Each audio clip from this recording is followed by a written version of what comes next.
Hello everyone. Let's continue on with Airframe by Michael Crichton. Ron Smith, electrical, bald and timid, nervously fingering pens in his pocket. Ron was extremely competent. It often seemed he carried the schematics for the aircraft around in his head, but he was painfully shy. He lived with his invalid mother in Pasadena. Mike Lee, who represents the carrier, a well-dressed man of 50, gray hair cropped short, in a blue blazer with a striped tie. Mike was a former Air Force pilot, a retired one-star general. He was Trans-Pacific's rep at the plant. And Barbara Ross with the notepad. The IRT secretary was in her 40s and overweight. She glared at Casey with open hostility.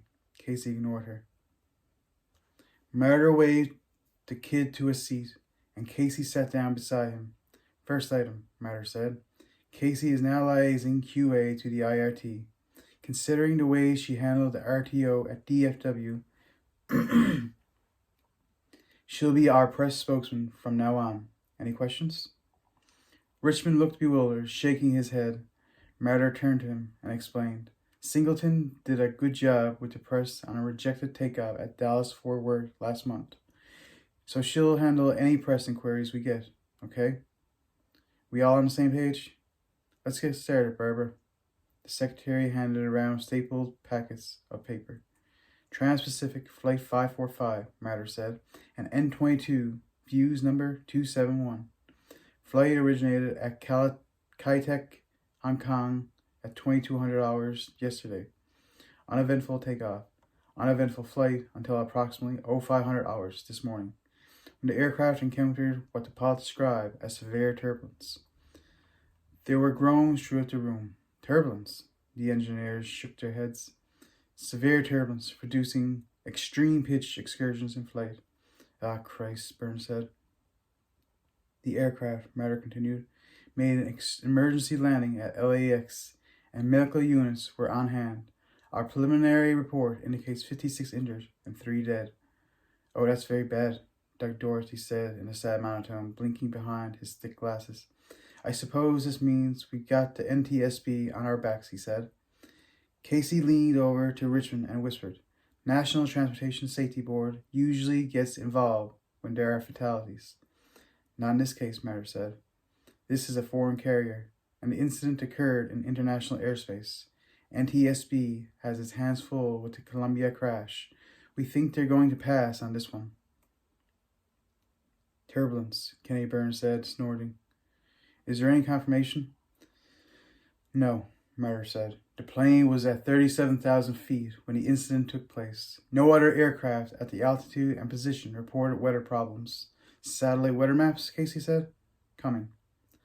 What about the passengers, she said. Did the captain make an announcement? Was the seatbelt sign on? Nobody's interviewed the passengers yet, but our preliminary information suggests no announcement was made. Richmond was looking bewildered again. Casey scribbled a note on her yellow pad, tilted so he could read. No turbulence. Trung said, Have we debriefed the pilot? No, Martyr said. The flight crew caught a connecting flight out and left the country. Oh, great, Kenny Burns said, drawing his pencil on the table. Just great. We got a damn hit and run. Hold on now, Mike Lee said in a cool tone. On behalf of the carrier, I think we have to recognize the flight crew acted responsibly.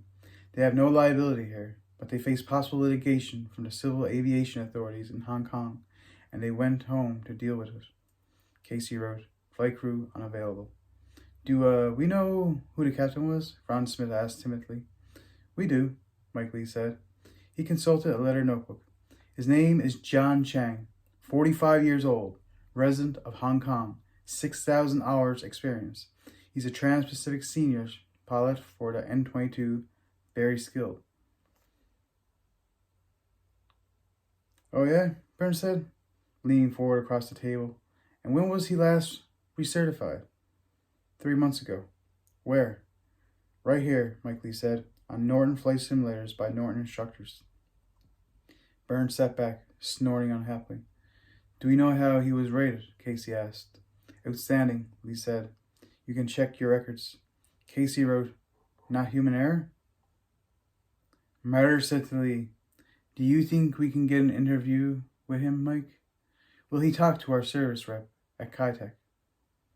I'm sure the crew will cooperate, Lee said, especially if you submit written questions. I'm sure I can get them answered within 10 days.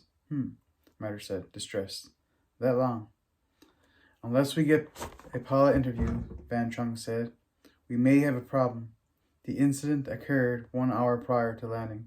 The cockpit voice recorder only stores the last 25 minutes of conversation. So in this case, the CVR is useless. True, but you still have the FDR, Casey wrote, flight data recorder. Yes, we have the FDR, Chung said, but this clearly didn't assuage his concerns. Assuage his concerns. Assuage his concerns. And Casey knew why. Flight recorders were notoriously unreliable. In the media, they were the mysterious black boxes that reveal all the secrets of a flight, but in reality, they often didn't work. I'll do what I can, Mike Lee promised. Casey said, what do we know about the aircraft? Aircraft's brand new, Matter said. 3-year service. It's got 4,000 hours and 900 cycles. Casey wrote, cycles equals takeoffs and landings. What about inspections? Dorothy asked gloomily. I suppose we'll have to wait weeks for the records. It had a C-check in March. Where? LAX. So maintenance was probably good, Casey said. Correct, Matter said. As a first cut, we can't attribute this to weather, human factors, or maintenance. So we're in the trenches. Let's run the fault tree. Did anything about this aircraft cause behavior that looks like turbulence? Structural. Oh, sure, Dorothy said miserably. A slats deploy would do it. We'll function hydraulics on all the control surfaces. Avionics? Chung was scribbling notes. Right now, I'm wondering why the autopilot didn't override the pilot. Soon as I get the FDR download, I'll know more. Electrical? It's possible we got a slats deploy from a sneak circuit, Ron Smith said, shaking his head. I mean, it's possible. Power plant? Yeah, power plant could be involved, Burns said, running his hand through his red hair.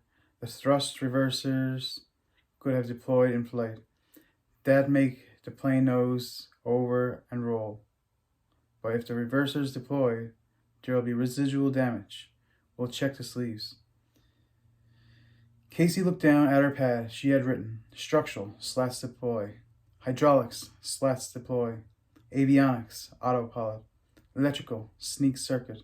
Power plant, thrust reversers. That was basically every system on the aircraft. You got a lot of ground to cover, Matter said, standing and gathering his papers together. Don't let me keep you. Oh, hell, Burns said. We'll nail this in a month, John. I'm not worried. I am, Matter said, because we don't have a month. We have a week. Cries around the table. A week. Jeez, John. Come on, John. You know an IRT always takes a month. Not this time, Matter said. Last Thursday, our president, Hal Edgerton, received an LOI from the Beijing government to purchase 50 N-22s, with an option for another 30. First delivery in 18 months. There was some silence. The men all looked at each other. A big China sale had been rumored for months. The deal had been reported as imminent in various news accounts, but nobody at Norton really believed it. It's true, Matter said, and I don't need to tell you what it means. It's an $8 billion order from the fastest growing airframe market in the world. It's 4 years of full capacity production. It will put this company on solid financial footing into the 21st century. It will fund development for the N-22 stretch and the advanced NXX widebody. Hal and I agree. This sale means the difference between life and death for the company. Matter placed the papers in his briefcase and snapped it shut. I fly to Beijing Sunday to join Hal and sign the letter of intent with the Minister of Transport. He's going to want to know what happened to Flight 545, and I better be able to tell him, or he'll turn around and sign with Airbus. In which case, I'm in deep shit. This company is in deep shit. and everybody at this table is out of the job. The future of Northern Aircraft is riding on this investigation, so I don't want to hear anything but answers, and I want them inside a week. See you tomorrow." He turned on his heel and walked out of the room. War room. 7:27 a.m. "What an asshole," Burns said. "This is his idea of motivating the troops? Fuck him." Chung shrugged. "It's the way he always is." "What do you think?" Smith said. "I mean, this could be great news. Has Edgerton really gotten LOI from China?" "I bet he does," Chung said, "because the plan's been quietly gearing up. They've made another set of tools to fab the wing. The tools are about to be shipped to Atlanta. I'll bet he's got a deal." "What's he got?" said Byrne. "Is a major case of cover my ass." "Meaning?" Edgerton might have a tentative from Beijing, but $8 billion is a big order from a big gorilla. Boeing, Douglas, and Airbus are all chasing that order. The Chinese could give it to any of them at the last minute. That's their style. They do it all the time. So Egerton's shitting rivets, worrying he won't close the deal, and he'll have to tell the board he lost the big one. So what does he do? He lays it on Martyr? And what does Martyr do? Makes it our fault, Chung said. Right. This TPA flight puts them in perfect position. If they close with Beijing, they're heroes. But if the deal falls apart, it's because we blew it, Chung said. Right. We're the reason an $8 billion deal cratered. Well, Chung said, standing, I think we better look at that plane. Administration, 9:12 a.m. Harold Egerton, the newly appointed president of Northern Aircraft, was in his office on the 10th floor, staring out the window overlooking the plant.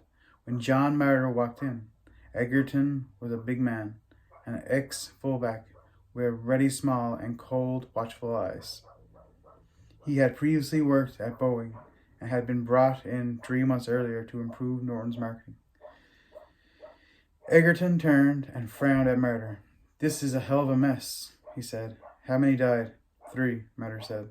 Christ, Egerton said. He shook his head. Of all the times for this to happen, did you brief the investigation team on the LOI? Tell them how urgent this is? I briefed them. And you'll clear it up this week.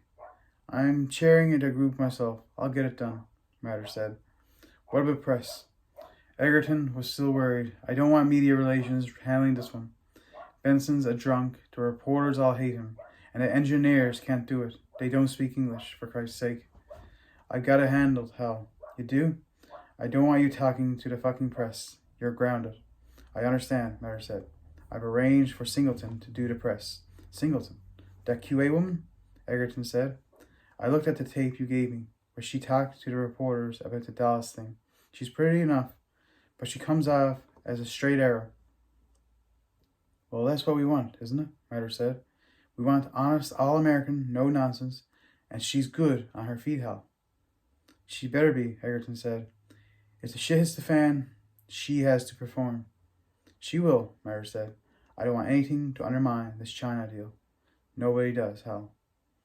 Egerton looked at Martyr thoughtfully for a moment. You better be real clear about that, he said, because I don't give a damn who you're married to.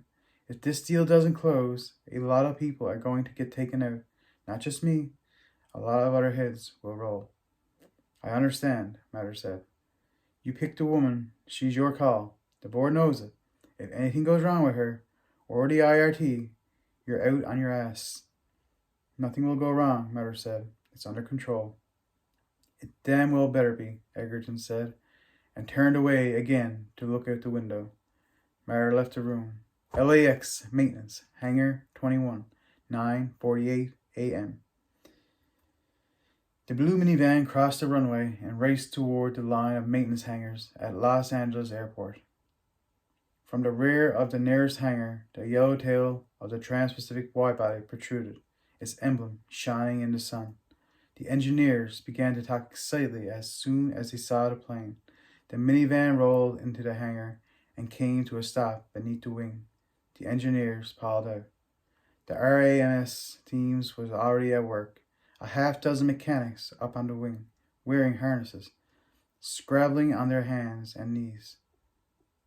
"Let's do it," Burns shouted. As he climbed a ladder to the wing, he made it sound like a battle cry. The other engineers scrambled up after him. Dorothy followed last, climbing the ladder with a dejected air. Casey stepped out of the van with Richmond. "They all go right to the wing," Richmond said. "That's right. The wing's the most important part of an aircraft, and the most complicated structure.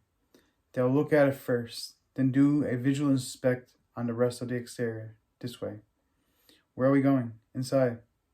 Casey walked to the nose and climbed a rolling staircase to the forward cabin door, just behind the cockpit. As she came to the entrance, she smelled the nauseating odor of vomit. "Jesus," Richmond said behind her. Casey went inside. Chapter 3.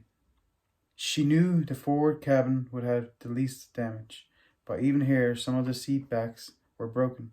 Armrests had torn free and swung into the aisles. Overhead luggage bins were cracked, the doors hanging open. Oxygen masks dangled from the ceiling, some missing. There was blood on the carpet, blood on the ceiling, puddles of vomit on the seats. "My God," Richmond said, covering his nose. He looked pale. "This happened because of turbulence?" "No," she said, "almost certainly not." "Then why would the pilot—" "We don't know yet," she said. Casey went forward to the flight deck. The cockpit door was latched open, and the flight deck appeared normal. All the logs and paperwork were missing. A tiny infant's shoe was on the floor. Bending to look at it, she noticed a mass of crumbled black metal wedged beneath the cockpit door. A video camera. She pulled it free, and it broke apart in her hands. An untidy heap of circuit boards, silver motors, and loops of tape hanging from a cracked cassette. She gave it to Richmond. "What do I do with this?" "Keep it." Casey headed aft, knowing it would be worse in the back. Already she was forming a picture in her mind of what had happened on this flight. There's no question. This aircraft underwent severe pitch oscillations. "That's when the plane noses up and down," she explained. "How do you know?" Richmond said. "Because that's what makes passengers vomit. They can take yaw and roll, but pitching makes them puke." "Why are the oxygen masks missing?" Richmond said. "People grabbed them as they fell," she said. "It must have happened that way. And the seats backs are broken. Do you know how much force it takes to break an airplane seat? They're designed to withstand an impact of 16 Gs. People in this cabin bounce around like dice in a cup. And from the damage, it looks like it went on for a while." "How long?" "At least 2 minutes," she said. "An eternity for an instant like this," she thought. Passing a shattered midships galley, they came into the center cabin. Here damage was much worse. Many seats were broken. There was a broad swath of blood across the ceiling. The aisles were cluttered with debris, shoes, torn clothing, and children's toys. A cleanup crew in blue uniforms marked Northern IRT was collecting the personal belongings, putting them into big plastic bags. Casey turned to a woman. "Have you found any cameras?"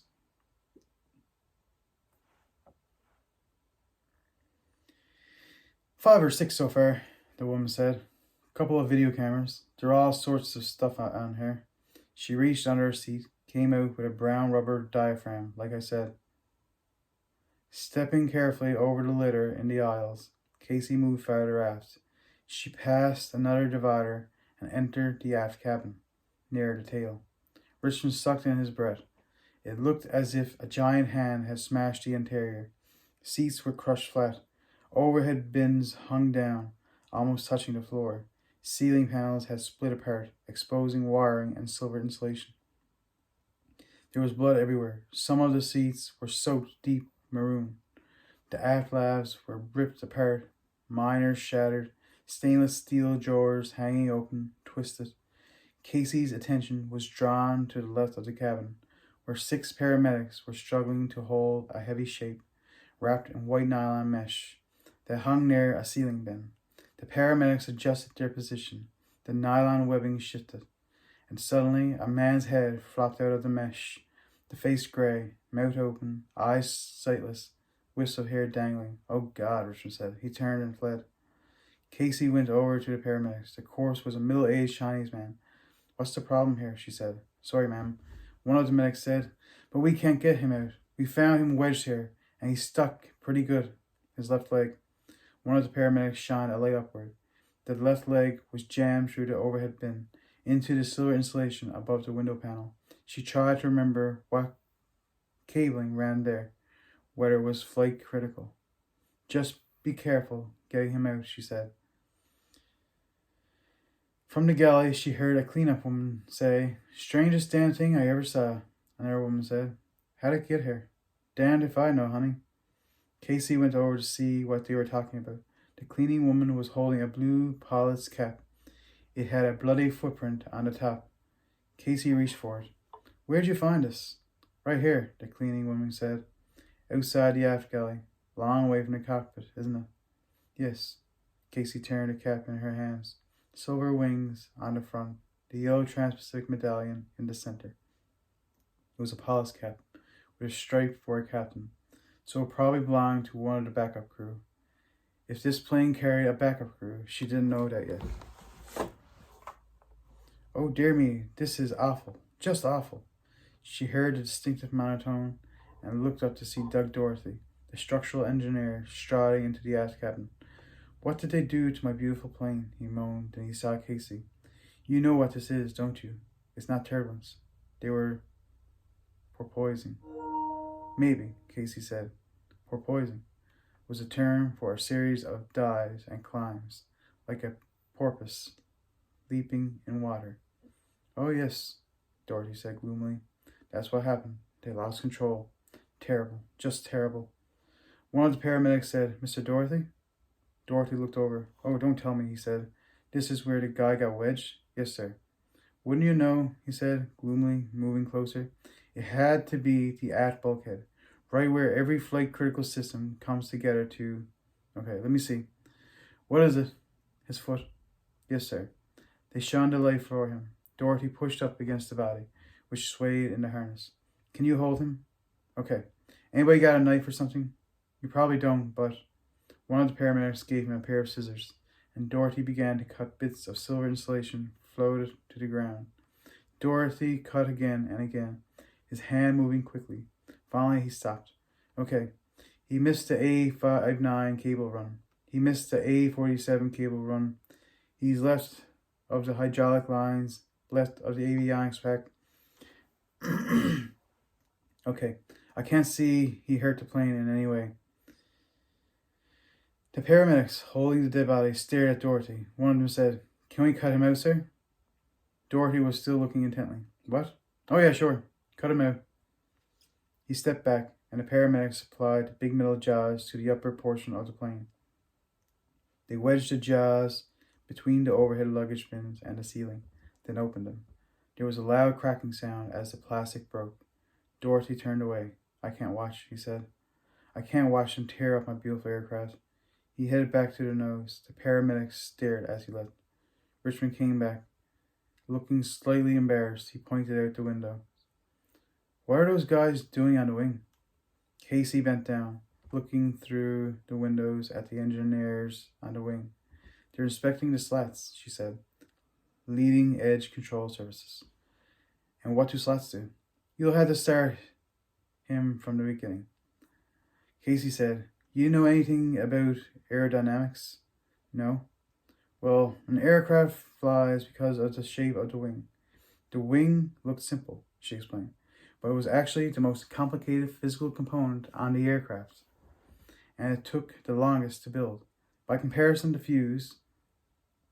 fuselage was simple, just a lot of round barrels riveted together, and the tail was just a fixed vertical vane with control surfaces. But a wing was a work of art. Nearly 200 feet long, it was incredibly strong, capable of bearing the weight of the plane, but at the same time precisely shaped to within 1/100 of an inch. We're going to leave it out there for this video. I'll be most likely reading this again in the next video. I hope you join me again. But for now, bye.